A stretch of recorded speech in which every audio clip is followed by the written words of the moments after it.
Johnny Fontana, Real World NF Scorpio, back with another video.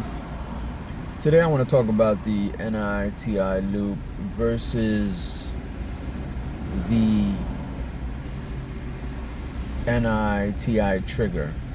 You know, I was reading on some forums because I was doing some research just to get a feel for what others' opinion, perspective on it, and so forth. Not really sort of how they feel, but mostly like I was looking for like the responses, right, to those who experience it. And it's funny, like you get a lot of those, oh, you know, if you ever discuss that NITI door slam with anyone in the psychological field, they will ignore you and they will never acknowledge that, and there's no such thing as that. And is our profound ignorance, our profound inability to appreciate that which we don't know. Our inability to appreciate the fact that we as human beings don't have certain abilities. It's called an anosognosia. Anosognosia is the inability or refusal to know or to appreciate or to acknowledge a disability. We don't know any better. We don't know better. We don't know how bad it is, how bad we are, how little we know. I get it. Listen, bro, like at the end of the day, when it comes to this kind of stuff, a lot of it is pseudo mumbo, right?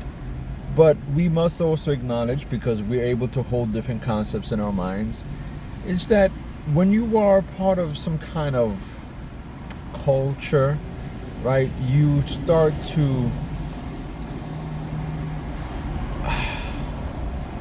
you start to create these different terminologies, lingos, perspectives, so that people within the culture can understand.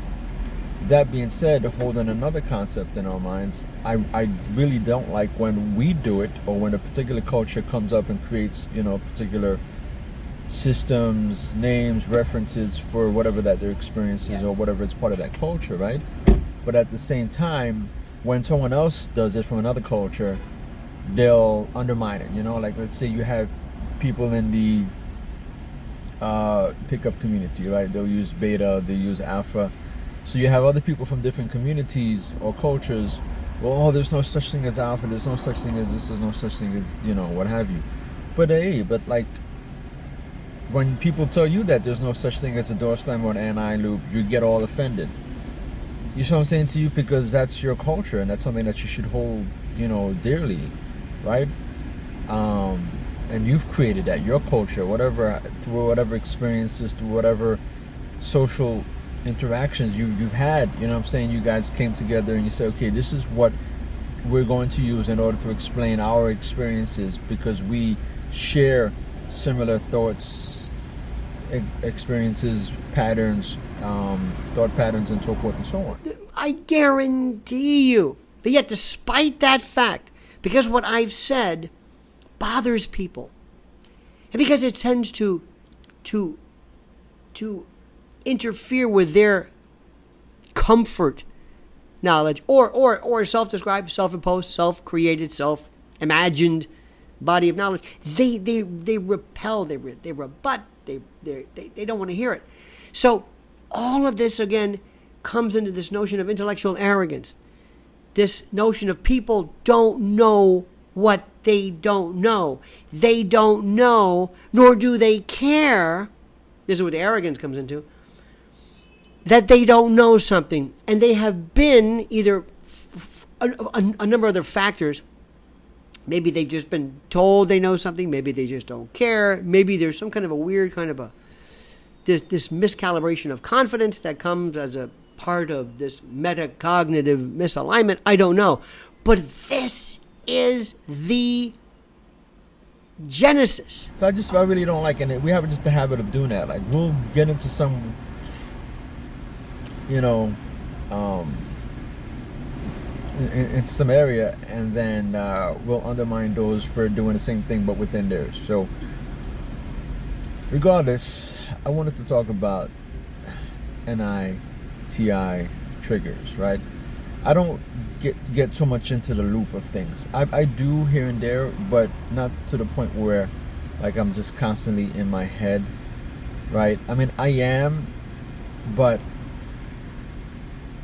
I'm so involved in other areas, you see what I'm saying to you, with my life, that I can't afford, literally I can't afford, not monetarily, but I can't afford to just constantly be in my head all the time, because I have kids, I have, you know, responsibilities at work as a manager.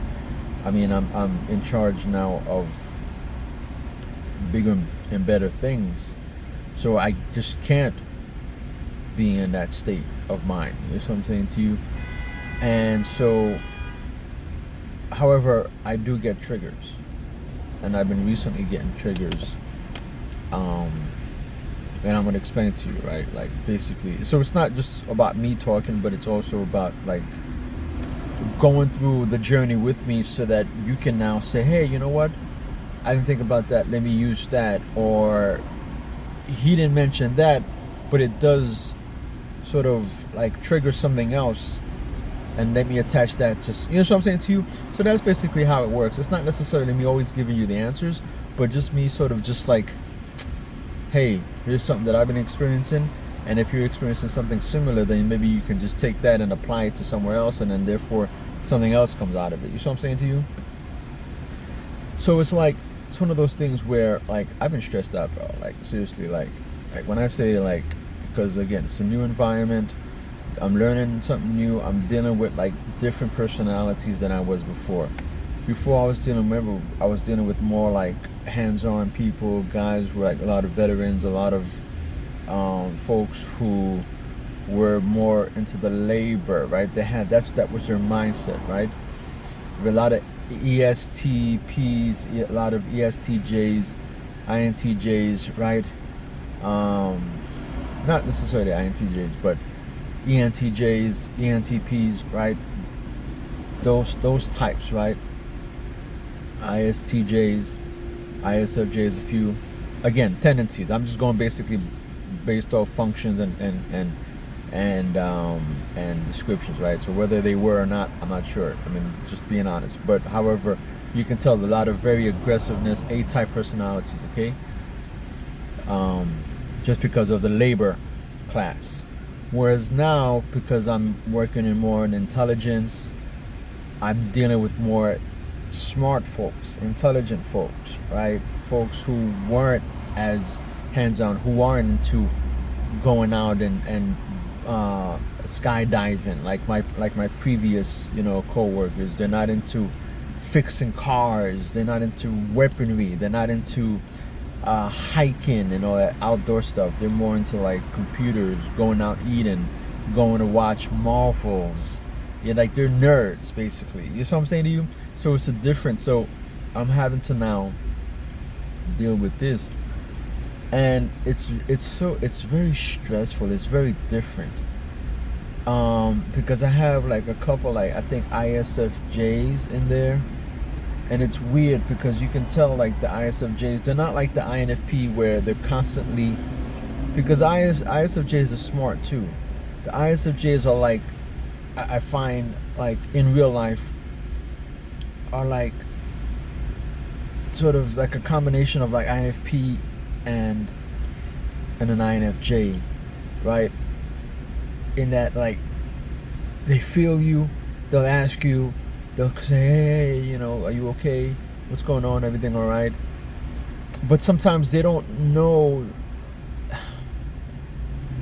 like they don't realize, like they have like FE barrier where they don't realize, like, dude, like, stop coming around me so much. Like the fact that you're coming around me so much and being bubbly and is really like, I'm not trying to have it. Like really, she is definitely intuitive, she knows certain things, but when I say overcompensate, like she's always trying to, like, she thinks when I'm going to go deep, she thinks she knows where I'm going and before, and I'm like, no, I'm not going there. Stop trying to like go there, because I'm not there yet. And there's a lot of miscommunication between us. I'll have to make a video on that. I'll make another video on ISFJ tendencies. But the point of this video though is the triggers that I'm having. Like, so for example, like I have to like do a lot of briefings, right? Like to like big people, right? Like to like generals, lieutenant colonels, in the military, working closely with the military as well. And I have to brief them, on different things in terms of logistics and so forth and so on. And so sometimes while I'm briefing, I'll feel like, oh man, like, oh, I said something this, or I stumbled on a word, or I'm not coming across clear enough, and someone is like trying to figure out where is he going. And you have those types that are very like the smart alecks, and they're like, what are you asking? What are you trying to say? Because they need, again, those types, because they're the T type, so they need like clarification, as opposed to just understanding where I'm coming from, right? Like instead of like, oh, I see where you're coming, or even if they don't, they can sort of like, and then they'll ask questions, to sort of figure out their way, in order not to like muddy up, what I'm saying, the atmosphere, right? But some of these folks, they'll be like, but what is that? Like, why? Why is that? Like, and like in a way to like sort of not counter, but challenge, because they don't feel that it's, the way that it should be done, because it's counter to what they've known. And so now it's like you feel challenged, and it's like I have all this energy now I have to like put out. And so I go home and I'm like, and what happens is that I these things, it's like a flash where like I'm doing something, and I'm like, and all of a sudden that thing will come back, that image, of a situation that comes back during that brief, or whatever happened during that day, that I said something that was kind of like cringeworthy, and I'll be like, oh man, and then it's like I have to shake it off, and then it comes back, and then I'm like, all right, go, and then I go on, I go do shopping, whatever, and then as I'm chopping, something just triggers it, and it comes back, and I'm like, oh, get out of my head. And but recently it's been like happening often, where it's just been like constantly coming back. It's like almost like PTSD, and it's just coming back. And so at one point, like, it was happening where like it was almost to like 11 o'clock, and I just couldn't deal with it. I'm like, oh, well. So I had to I was like, babe, like, I talked to my wife, she's an ESTP, and she can be, the way she handles things is not as me. I'm like, all right, let's sit down, let's figure out what's going on. All right, talk to me. All right, yeah, no, start from the beginning. Like, I want to know everything. Like, don't skip steps, talk to me. And then, okay, what was the scenery, what was the scenario, what was this, like, paint the whole picture before you go into the details. She's more of like just straight up, oh, this is what you do, this is what you do, whatever. But she's good at providing that perspective. That's what's good about her. She's good at providing perspective. So she told me a couple of things that really was interesting, and that helped me, and maybe it helped you. She says, number one, you got to realize that you think differently, bro.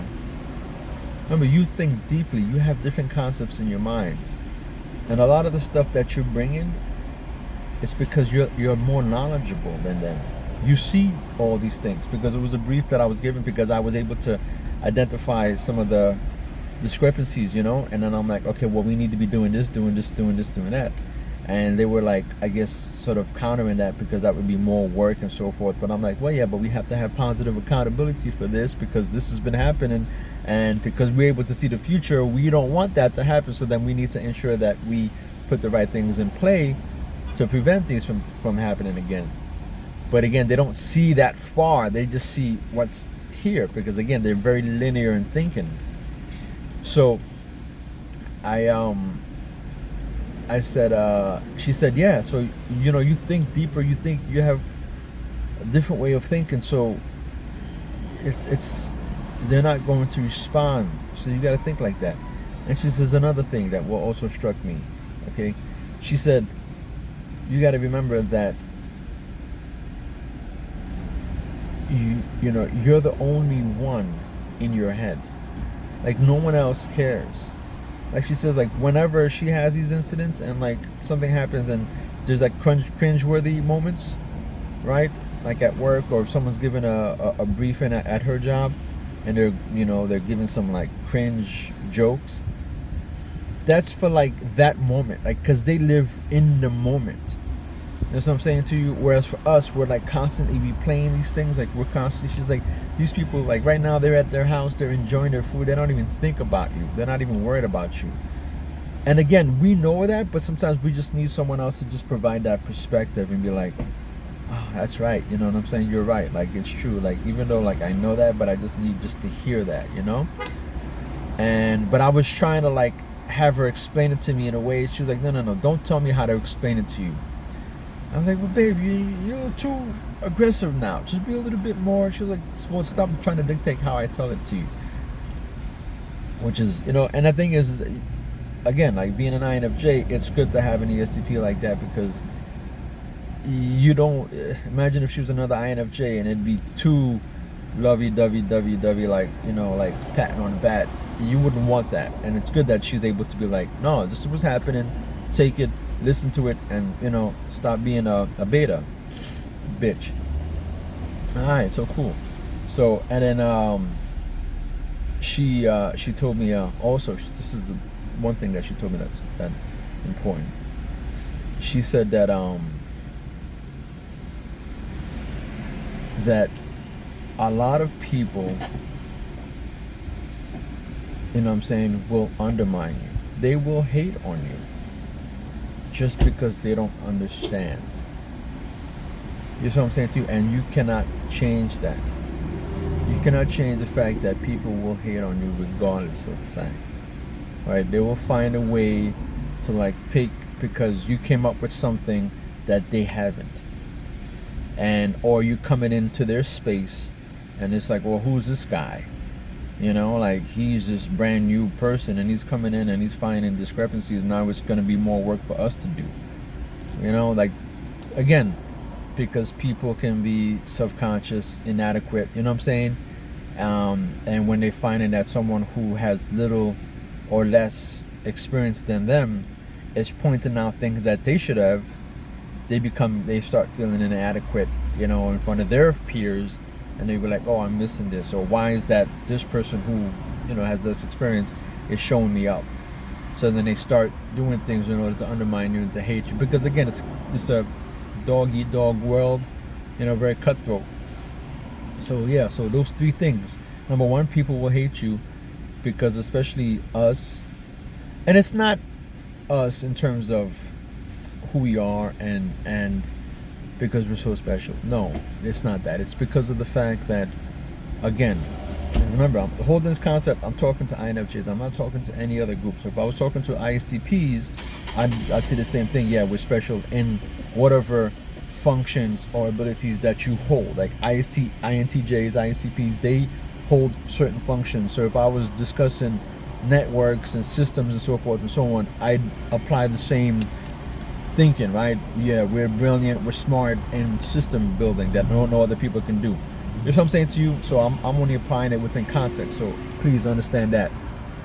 So number one, people will hate on you just because of the fact that it's just natural, right? A lot of people hate, and some people are more objective than others in their hate. You know what I'm saying to you?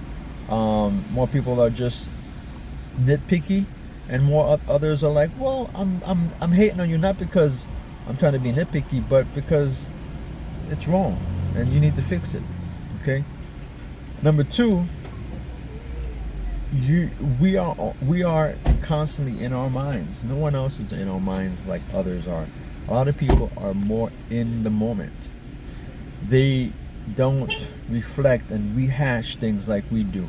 I know I've talked about it before, but sometimes we just need that reiteration, constant reiteration. Because again, why?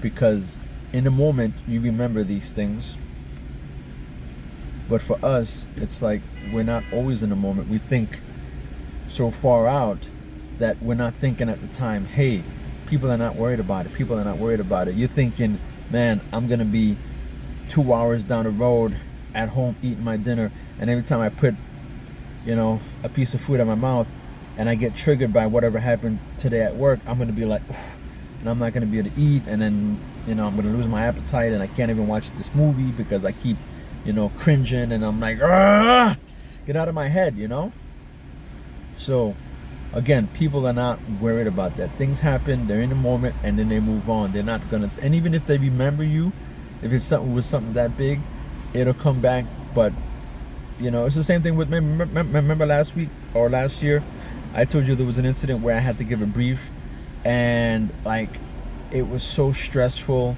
and I thought I really bombed it. And then the next day I was like, hey, how was that brief? And everyone was like, yeah, we really liked it, we really enjoyed it. And then I was like, dude, like, you were stressing over nothing. And it's not that you were stressing over nothing, it's just because we, I guess, hold ourselves to such high standards, you know what I'm saying to you, and we're always aware of these little things, and so we think others are, but others aren't, you know what I'm saying?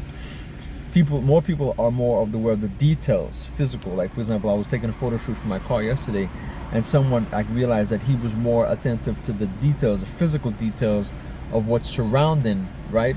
Whereas we're more aware of the SC as it pertains to people, how people are feeling, what people are doing, what kind of motions are they making? Are they feeling uncomfortable? Are they feeling happy? Like by the look on their eye, by that twitch after they made a statement, you can tell, okay, that person, felt a certain way, or felt kind of uneasy because he made that sort of twitch, and you can tell that he wasn't really sure of himself. He was just doing it and saying it, but he was trying to maintain calm. But because that twitch sort of gave it away, we look at these things, whereas other people, they don't notice these things, all right? And that can be a bad thing, because then we hold that as well, and we constantly revisit these things when we're dealing with people. So we need to be careful of that, because others, they forget about it, but then we can sort of like hold people to like a certain, like, you know what I'm saying, in a space, and we'll perceive that person, we're sort of like, it's like a death nail, right? Well, like we perceive something initially about a person, and we may never let that go just because of our initial perception, right? Whereas others, it's in and out, boom. And the final thing is that we're just naturally, just the way we think, we're just like, you know what I'm saying? Like, we're awkward sometimes. We try to get too deep. And here's another thing as well. Well, let me finish that thought. Yeah, so we get awkward, we get deep, and sometimes we can be like high context. You know what I'm saying to you? And when we're explaining things, because it's not so much that we're high context, because we have so many things running on our minds that sometimes we forget to actually fill in the details, right? So it's not like we're so abstract, generally speaking. We are, but sometimes in our delivery, we have so much going on, we have so much passion, we have so much that we want to give and present, that we sometimes forget the details, and we forget, hey bro, like, you have all this knowledge and information you want to pass on, but you're sort of like missing some of the information because they're just not getting it, right? Because it's in your head, you have all this information, you have it all figured out, but people don't, and you're thinking people already do, because you've been, like, this thing has been going through your head, like, before you give briefs, you're going over and over and over. So it's like a movie that's ran like 50 million times in your head already, that you already know, and you sort of like think people are in that same page, and because it's ran through so many times, you've already seen the settings. Like, when you're about to give a brief, you already sort of envision, you anticipated, where people are sitting, how people are looking, what are some of the responses that you may get, so that you can counter it, because you want to be perfection. So you make, so it's like so much of that. So so that's for us. So a lot of people, they don't care. They're just, I don't even want to do this brief, and then they'll do that brief. You know what I'm saying? Even if we don't want to do the brief, we don't care about the brief, we spend like hours like preparing, just so that we don't have these cringe, moments. And that's what, so because we garner all that energy, right, and passion for whatever project that we're about to engage in, and then once we're done, we're like, right, and then like, but you sort of like feel as if like you just ran a marathon because all your nervous system, like your nervous system is like so engaged, and you just like, it's like after I DJ, I become like, I'm dead, because like my entire nervous system is like wound up. You know what I'm saying? Because like everything is like, my senses is like, I'm looking at everyone, I'm feeling everyone, I'm emotion connecting with their emotions, or if a particular song hits, and you can tell the crowd is like in tears, whatever, and then I'm crying too, and they're crying, and then you want to keep that up, and your senses is like, and when you're done, you start like, you're like, and then I get a lot of, post gig stress disorder, where like after a gig, like, because I've given so much that like I sort of like get depressed after a gig, you know, because like I've put so much into it, and like there's nothing else now. You know what I'm saying to you? So I gave it all out. But yeah, so these flashes are real, you know, and as far as like, right now, I'm sorry to say, I just don't have an answer in terms of how to like stop them, you know. And like, please, like, I'm not trying to undermine anyone, but when these people start with this whole, oh, go outside, go ride a bike, go for a long walk, like, dude, I get it. You know what I'm saying? You're in a walkable neighborhood. You live near, you know, Whole Food. That's fine. Like, you live in suburban area. What about someone who lives in New York City? You know what I'm saying? Like, you're gonna tell them, oh, go take the A train, you know, or go to Battery Park. Like, stop it. You know what I'm saying? Like, not everyone is in that space where they can go for a long walk. That's why I talk about culture a lot, because a lot of people, they just think that, well, we're in our bubble and it's MBTI and it's only those who actually live in walkable neighborhoods with Whole Foods and Starbucks, you know, no pun intended. And I know I'm being whatever, but I'm just saying, not everyone is, and that's the problem also. Not everyone is just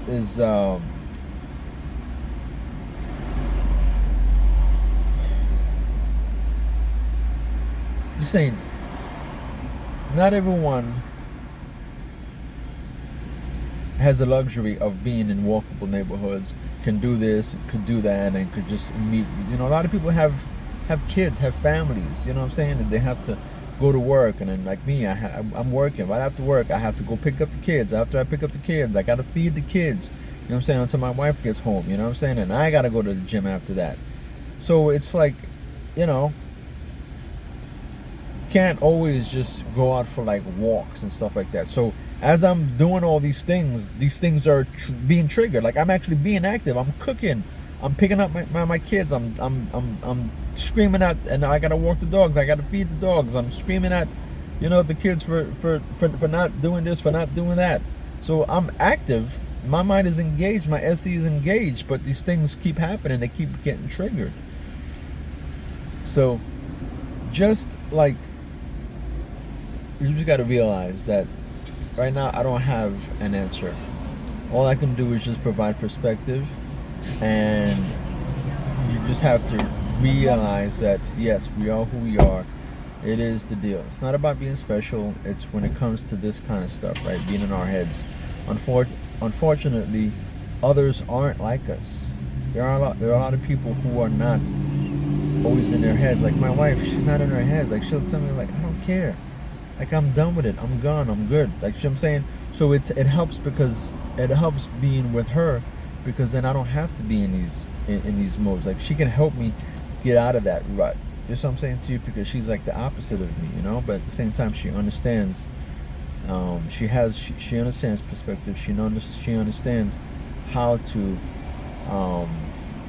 you know, basically sort of get me out of these particular situations. And also, she can be very comforting. She can come and she'll lay next to me, and then she'll, whenever she sees me, like yesterday I was kind of like, you know, just in a weird mood, and she was rubbing my shoulders.